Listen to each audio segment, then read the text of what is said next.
Pemirsa, mari perhatikan cara penggunaan tanda baca pamaih pada aksara Sunda, yaitu untuk menghilangkan huruf vokal atau bunyi vokal pada aksara Sunda. Contoh ini adalah penulisan aksara Sunda ba, ya pemirsa. Ini adalah aksara Sunda ba.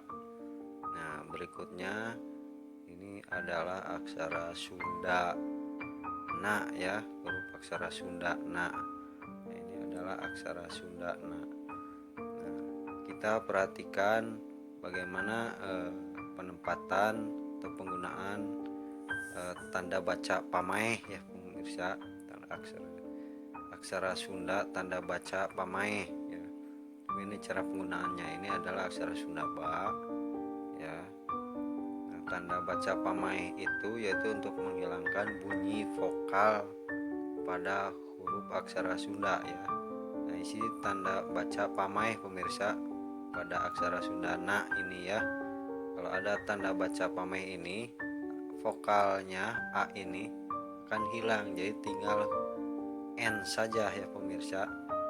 N saja. Jadi huruf na ada tanda baca pamaih, dibacanya bukan na, ya, tetapi n, ya. Nah, ini ada tanda baca pamaih ini, ya. Jadi nah a nya hilang, jadi tinggal n.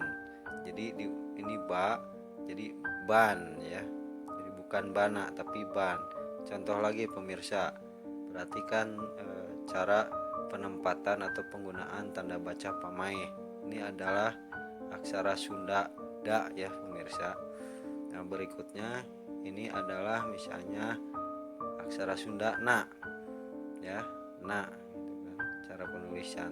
Jadi bacanya dana, ya, dana, karena tidak ada tanda baca pamaih. Kalau huruf aksara Sunda na ini ada tanda baca pamaih, ya pemirsa, untuk menghilangkan vokal a ini, jadi tinggal n, ya.